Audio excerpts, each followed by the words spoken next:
నర్సరీకి వెళ్ళి ప్లాంట్స్ అయితే తీసుకొచ్చేసామనమాట. Welcome back to my channel. మేమైతే ఫస్ట్ ఒక బస్తా తీసుకొచ్చాం కదా! ఆ మట్టిని అది 200 రూపీస్ ప్రైస్ అనమాట. సో, నెక్స్ట్ ఏమో నార్మల్‌గా ఉండే బియ్యం బస్తాలుంటాయి కదా! వాటిని ఈ విధంగా అయితే హాఫ్‌గా కట్ చేసుకుంటే మంచిగా మనం మన్ను మిక్స్ చేయడానికి, పాట్స్ నింపుకోవడానికి కూడా చాలా ఈజీగా ఉంటుంది.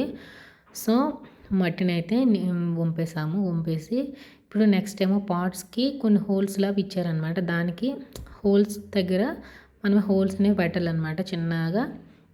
పెట్టేసుకున్నాక చిన్న చిన్న రాళ్ళు కానీ, కొబ్బరి చిప్పలు కానీ మీ దగ్గర ఏమి అవైలబిలిటీ ఉంటే అది పెట్టుకోండి. అలా పెట్టుకున్న తర్వాత మీ దగ్గర కిచెన్ వేస్ట్ కానీ ఏదైనా ఉంటే వేసేసుకోవచ్చు. అలా మిక్స్ చేసుకుంటూ ఎండిపోయిన ఆకులు కానీ, మట్టి డిఫరెంట్ మట్టి అంతా కూడా కింద వైపు వేసేసిన తర్వాత పై భాగాన మనం తెచ్చుకున్న మట్టిని వేసుకుంటే మంచిగా మొక్కలనేవి గ్రోత్ ఉంటాయన్నమాట. మొక్కలు పెంచడం అనేది చాలా ఇష్టంగా ఉండాలన్నమాట. మనకి చాలా ఇంట్రెస్ట్ ఉండాలి. ఎప్పుడు వాటికి వాటరింగ్ వేయాలి, ఎప్పుడు ఎలాంటి మట్టి వాటికి ఇవ్వాలి, ఎండలో పెట్టడం ఇవన్నీ కూడా చాలా కేరింగ్గా ఉండాలన్నమాట. మొక్కలంటే చాలా ఇష్టంగా ఉంటే వాటికి మనం అంత ఎక్కువ స్ట్రెస్ చేయక్కర్లేదు. మనకి ఫ్రీ టైం ఉన్నప్పుడు అప్పుడప్పుడు ఒక 5 నిమిషాలు వాటర్ పోస్తే చాలు. అప్పుడప్పుడు వారానికి ఒకసారి వాటిని ధూళి పడితే క్లీన్ చేసుకుంటూ ఉంటుంటే చాలా హ్యాపీగా ఉంటాయి మొక్కలైతే మాత్రం. ఫస్ట్ అయితే పెద్ద మొక్కలు 3 తెచ్చాము. మల్లె మొక్క, ఇదొక మొక్క, ఇంకొక టేకు చెట్టు లాంటిది ఒక మొక్క ఉంది కదా! ఆ మూడిటిని కూడా పెద్ద పాట్స్‌లోకి వేసేసాము. నెక్స్ట్ ఏమో ఈ చిన్న చిన్న మొక్కలు ఉన్నాయి కదా! మనీ ప్లాంట్స్ అనేవి different types of money plants తీసుకొచ్చాను నేను. ఇదొక రకం మనీ ప్లాంట్. సో, దీన్ని నేను ఈ పాట్స్ ఉన్నాయి కదా! అవి మీషోలో ఆర్డర్ చేశాను అప్పుడెప్పుడో. సో, వాటినైతే ఈరోజు మంచిగా యూజ్ చేసేస్తున్నాను. వాటికి కింద క్యాప్స్ కూడా ఇచ్చారనమాట. వాటర్ లీకేజ్ అయినప్పుడు కింద అంతా కూడా కచ్చిపిచ్చి అవ్వకుండా నీట్‌గా ఉంటుందన్నమాట క్యాప్స్ ఉండడం వల్ల. సో, ఈ 2 కాంబినేషన్స్‌తో మీషోలో అయితే వచ్చాయన్నమాట. ఈ రెండిటిని కూడా మంచిగా ఇలాగా మా ఇద్దరం కలిసి సింపుల్‌గా ఇద్దరం కలిసిమెలిసి చేసుకుంటే చాలా ఈజీగా ఉందన్నమాట పని అయితే మాత్రం.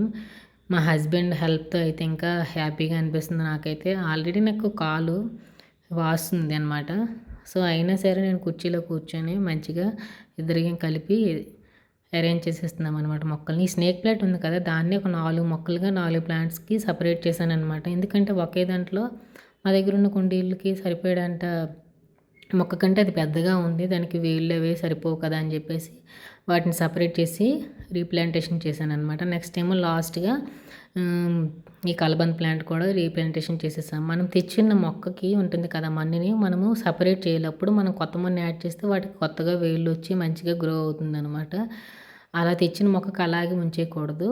నెక్స్ట్ ఏమో నా దగ్గర ప్రీవియస్‌గా ఉన్న ఒక మనీ ప్లాంట్ ఉంటే పాదు దాన్ని ఈ విధంగా వేరే పాట్స్‌లోకి అయితే మన్ను అంతా ఎక్కువ మన్ను యాడ్ చేస్తేనే దానికి మంచిగా గ్రోత్ అనేది వస్తుంది. సో, ఈ వీడియో అనేది 2 మంత్స్ బ్యాక్ ముందు తీసిందనమాట. సో, ఇప్పుడు ఎలా ఉన్నాయి మొక్కలనేవి నెక్స్ట్ వీడియోలో మీకు చూపిస్తాను. ఎంత బాగా గ్రో అయ్యాయి, ఎలా ఉన్నాయి అప్డేట్ అనేది మీకు ఇస్తాననమాట. నా ఛానల్‌ని ఫాలో చేసి పెట్టుకోండి. పక్కనున్న గంటను కూడా క్లిక్ చేసి పెట్టేసుకోండి. సో, మనీ ప్లాంట్‌ని అయితే ఈ విధంగా అయితే అరేంజ్ చేసేసాము. నెక్స్ట్ ఏమో ఇంకా జేడ్ ప్లాంట్ ఒకటి ఉందన్నమాట. అది మా ఆయన తన రూమ్‌లో పెంచుకున్నారు. బట్ దాని నుంచి ఇంకొక మొక్కగా దీన్ని పెట్టారనమాట. పెంచిన కొన్ని మొక్కేమో అది చచ్చిపోయింది. అంటే కొంచెం వాడిపోయినట్టుగా అయిపోయిందనమాట. దాన్ని కూడా రీప్లాంటేషన్ చేసాము. ఆ చిన్నగా ఉంది చూసారు కదా! అది ఇప్పుడు ఎలా అయిందో ఏంటనేది కూడా మీకు అప్డేట్ ఇస్తాను నెక్స్ట్ వీడియోలో. సో, మీరు తప్పకుండా నా ఛానల్ సబ్స్క్రైబ్ చేసి పెట్టుకుంటే నెక్స్ట్ అనేది అప్డేట్ అనేది ఇస్తాననమాట. ఈ ప్లాంట్స్ కూడా ఎంత బాగా గ్రో అయ్యాయి అని చెప్పేసి అయితే. సో, ఈ విధంగా అయితే మొత్తం క్లీన్ చేసేసాము. మా ఆయన అయితే అంతా కూడా క్లీన్ చేస్తారు. అప్పటికే నాకు కాలు పీకేస్తున్నాయి అని చెప్పేసి అతనే మొత్తం కూడా గచ్చంతా కడిగేశారనమాట. సో, అదంతా క్లీన్ చేసేసరికి నైట్ అయిపోయిందనమాట. ఈ వీడియో కానీ మీకు నచ్చినట్లయితే లైక్ చేసి సబ్స్క్రైబ్ చేసుకోండి.